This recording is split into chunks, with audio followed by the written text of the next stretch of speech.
अस्सलामुअलैकुम dear friends, कैसे हैं आप सब। मैं बिल्कुल ठीक हूँ, उम्मीद है कि आप भी बिल्कुल ठीक होंगे। जी जनाब, आज क्या पकाएं।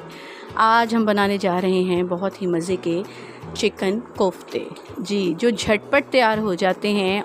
और सबसे मज़े की बात यह है कि आप इनको झटपट रेडी तो कर लेते हैं, लेकिन आप इनको 2 से 3 महीने के लिए फ्रीज़ भी कर सकते हैं। जी, इनको बना के रख लें और मुख्तलिफ़ अंदाज़ में इसकी रेसिपीज़ जो हैं हम बना सकते हैं। तो आइए स्टार्ट करते हैं। आसान सी रेसिपी है तो झटपट से बन जाएगी, ठीक है। इसके लिए सबसे पहले हमें कीमा चाहिए। कीमा मैंने तकरीबन 1 चेस्ट पीस का लिया है। एक मुर्गी में जो चिकन पीस होता है ना, बोनलेस पीस जो होता है, वो मैंने लेके इसका कीमा कर लिया है। नेक्स्ट स्टेप क्या है कि मैंने 4 स्लाइस जो हैं वो ब्रेड के लिए थे और उनके ब्रेड क्रम्स बना लिए और वो मैंने इसमें शामिल कर दिए हैं। इसके अलावा इसके अंदर और क्या जाएगा, कुछ स्पाइसेस हैं। इसके अलावा इसमें 2 अंडे जाएंगे, वो हम इसमें शामिल करेंगे। अभी इसमें मैंने नमक डाला है हस्बे ज़ायका। हाउसवाइफ जो होती हैं, हर घर में जो लेडीज़ काम करती हैं, उनको पता होता है कि कितना मसाला हमने डालना है, कितना। और अगर जिनको नहीं भी पता ना, वो उनके लिए भी मेरी एक टिप है कि थोड़े से ज़्यादा की तरफ जाएं। थोड़ा डालें पहले, उसके बाद थोड़ा देख लें कि कम है तो और डाल लिया जाए। अच्छा, नमक डाला है, काली मिर्च इसमें शामिल की है, अदरक और लहसुन का मैंने पाउडर इसमें डाला है। फ्रेश हम इसमें कुछ भी नहीं डालेंगे। और इसी तरह से बस ये सूखा धनिया और ज़ीरे का भुना हुआ पाउडर था, वो मैंने इसमें शामिल कर दिया है। और साथ में थोड़ा सा गरम मसाला।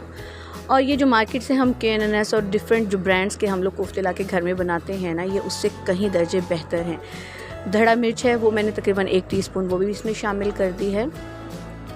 बाज़ार से लाए हुए कोफ्ते बहुत ही महंगे होते हैं, तो हम ये एक ही मुर्गी के जो चेस्ट पीस है उससे हम तकरीबन 12 से 14 कोफ्ते जो हैं ना वो आराम से बना सकते हैं। अच्छा, ये इसके अंदर मैंने 2 अंडे शामिल कर दिए हैं और इसको मैं अच्छे से अब मिक्स कर लूँगी। इतनी आसान रेसिपी है ना। और आपके पास जिस तरह हम अक्सर घर में शामी कबाब बना के फ्रीज़ करके रखते हैं कि कोई आ जाए, गेस्ट आ जाए, तो हम झटपट कुछ ना कुछ रेडी कर लेते हैं चाय के साथ। सेम इसी तरह से इन कोफ्तों का भी अगर आपने फ्रीज़ करके रखे हुए हैं और गेस्ट अचानक से आ गए हैं, तो आप फटाफट से निकालें। और इसका बहुत ही अलग तरह से हम इसका पालक कोफ्ते का सालन बना सकते हैं। और इसके अलावा हम इसके साथ ग्रेवी वाला सालन बना सकते हैं। आलू गोश्त की तरह आलू कोफ्ते का सालन बना सकते हैं। बहुत कुछ बन सकता है। और मेन चीज़ ये है कि आप इस तरह बना के इनको फ्रीज़ कर लें। ये देखें, इस तरह से हम हाथ पे पानी लगाएंगे या आप ऑयल लगा लें थोड़ा सा, और इस तरह से हम थोड़ा थोड़ा मिक्सचर लेके छोटे छोटे से बॉल जो है ना, इनको बना के रख लेंगे। लें जी, कोफ्ते जो हैं बिल्कुल तैयार हैं। और ये देख लें कि आप एक मुर्गी का जो बोनलेस चिकन था ना, उससे ये मैंने तकरीबन 18 से 19 कोफ्ते जो हैं ना वो बिल्कुल तैयार हैं आपके सामने। और ये आसान सी रेसिपी है, बहुत ही मज़े की भी है, बहुत टेस्टफुल लगते हैं। मार्केट से लाने की बजाय आप घर में ये बना के रख सकते हैं।